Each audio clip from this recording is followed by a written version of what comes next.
the North London derby, a podcast derby. BJ's Arsenal. Best team in the world versus Arsenal. That's right. BJ's Arsenal, a plus 120 road underdog. Excuse me, road favorite. Against Spurs plus 210. The draw here is plus 260. Tottenham is 5-1-5, one draw loss over their last 11. That's since October 1st. In that span, a plus 1 goal differential, plus 1.6 expected goal differential. So everything is pointing to what we were trying to tell Anthony all along. This is a mediocre team. They're just not that great. They're just not a top 4 squad. Given their form, given what, and I know Spurs is coming off a good performance last time out in the Premier League, but given their form and kind of like just trying to stabilize, I actually think Tottenham's going to come out extremely defensive even at home here, and that kind of puts me onto the draw. I think that this is going to be a almost like a Man City versus a lower tables team, like one team just sitting real deep, digging their whole heels in and trying to counter. And I know that Spurs does that, but they're that's selling short what they were doing when they were at their best. So I like the draw here, actually, plus 260. It's been a while since I've bet a draw, and this match I think is going to be low event. It's going to be one team defending for their lives and the other team trying to break down a team sitting real deep. A lily white bus parked at the NFL stadium in London. Anthony, Spurs, Arsenal, what do you have? As of right now, I've actually not bet anything so far. I'm pulling up the market number now on the total because I am looking toward the under here. I think both attacks have run really well this season. I think both teams have vastly overperformed at this point in the season. I mean, you look at some of the Arsenal numbers. Gabriel Jesus underperforming, as is tradition. He won't play in this match, but the numbers they're getting from Martinelli and Saka suggest to me that there probably is some regression coming for Arsenal, and that I don't think they're going to continue to be an entire goal better than their opponents in the second half of the season. They could, and we've seen Arsenal have really good stretches before under Arteta and follow that up with some less good stretches. But the thing about this matchup, and we saw this in the first match, I don't think much has changed really for either team overall tactically. Arsenal have really improved in transition defense. Last season, Arsenal was roughly 11th in opponent pass completion percentage. So what percentage of your opponents completing against you? So how well are you disrupting their possession? They were 11th. It's pretty bad. We talked about how Arsenal wasn't like a good pressing team. This year they're up to 4th. So that's a huge step forward for a team that's done much better in transition defense, much better counter pressing. And that's really what happened in the first match. I mean, they dominated the ball. Spurs couldn't really get out of their own half. They had a couple dangerous counters, one of which led to the penalty, which led to the goal that Spurs didn't really create much else in the match. No team has allowed more high turnovers. This is from the analyst in the Prem than Spurs. And they've allowed the 5th most shots off of those high turnovers forced. So if Spurs aren't going to be the good counterattacking team that we saw of last season, I think there's a real risk that Arsenal kind of just keeps them penned in, and that Spurs are in a rough spot here to try to get anything from this. But I also think that Spurs are underrated defensively. I think they've shown some cracks. Lloris has been meh, but overall, I think the defense has improved. You saw that in the Palace match. I thought they defended really well in that match, conceded 0.6 XG. But even the attack against Palace, they end up scoring 4. Kane kind of put the backpack on. Only 1.5 expected. Like every chance went in, and it was more of a collapse from Palace than like Spurs really improving all that much. I thought I wasn't that impressed with the second half. So I lean toward the under here. I would love it at 3. I don't think we're going to get 3 sitting there. 275, 2.5 plus money. I may end up getting there by kick. Follow me in the app, but I think I'm going to end up sitting out the derby again, which sucks. But the Spurs are not giving me much hope to bet them as an underdog, which I had hoped to do coming into the season more so. It's an 11:30 kickoff on Sunday, which I'm really interested in where this number goes, because here in the States, these are 2 really popular sides. This is going to be one of probably the biggest ratings matches we'll see on NBC, Peacock, etc.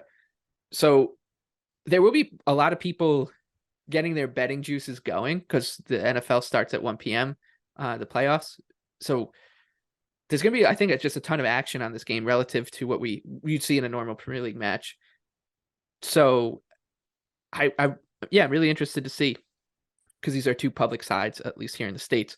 BJ, what are your thoughts here on the North London derby? I'm steering towards both you guys. So I'm looking at a both teams to score no, which is currently at plus 135. I think it's we have an inflated both teams to score because it is Arsenal and Tottenham, and it's supposedly two of the best attacks in the Premier League. But to Anthony's point, our guy Mark Stats, he tracks opponent buildup completion percentage, which is a good indicator of how well you're disrupting opponents when they're actually trying to build up rather than just, whether it be in transition or whatever like that. Arsenal's second, behind only Liverpool in that category. Tottenham's sitting around 14th, 13th in that. And in the first meeting between Arsenal had a 90.3% build-up completion percentage, and Tottenham's passes per defensive action was 19.5. So the game plan was, like you mentioned, Michael, is park the white bus in front of the 18-yard box and just try and defend for our lives and then look to counter, which is what we've seen a lot from Tottenham this season. I mean, Arsenal had 21 10-plus pass sequences and held a lot of possession in that match. And to Anthony, like, to your point, it's like, what's changed since then? Not really much. I'd say Tottenham has probably gotten a little bit worse and Arsenal's kind of improved, I would say, over that time span. The match against Crystal Palace is a perfect match not to overreact to. Tottenham created 1.4 expected goals. They just finished at a very high rate. The match got open. They were able to convert a couple of their chances. But I mean, this Arsenal defense is still incredible. I mean, they are one of the best set piece defenses in the Premier League, which is big. They've only conceded one set piece goal and they're only around 3 and change expected, which is big because Spurs obviously leads the Premier League in set piece goals, and it's where they create a lot of their chances. And on the flip side of that, Tottenham is a really, really good defense. I mean, they're allowing just close under a little over 1 expected goal per 90 minutes right now. They have one of the lowest XG per shots in the Premier League. They're very, very good at defending set pieces, which is big against Arsenal, who actually is number 1 in XG per set piece. So I think the script here is going to be, like you guys said, Tottenham's going to sit very deep and they're going to look to counter. But I'm not so sure they're going to be able to do that against Arsenal. So that steers me towards this both teams to score no, whereas we're going to see sort of a stalemate for about the first 45 minutes here.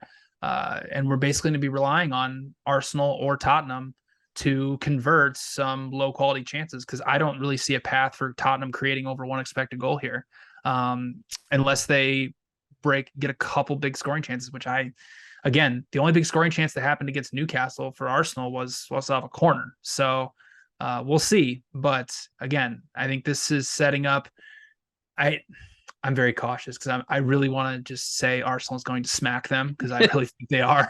But I'm being very cautiously optimistic because I know how these things work. As soon as I think Arsenal's going to be better than Tottenham, Harry Kane scores 2 goals from outside the box, and then Heung-min Son scores another one from outside the box and throws his mask at the ground. So I'm going to steer clear of that. But yeah, both teams to score no, I think is pretty inflated here at plus 135. So that's where I'm going with this one. Yeah, I think, home teams have just dominated this rivalry. And like, I don't really care that much about like past history, but it is interesting that, Arsenal haven't won at Spurs since 2014.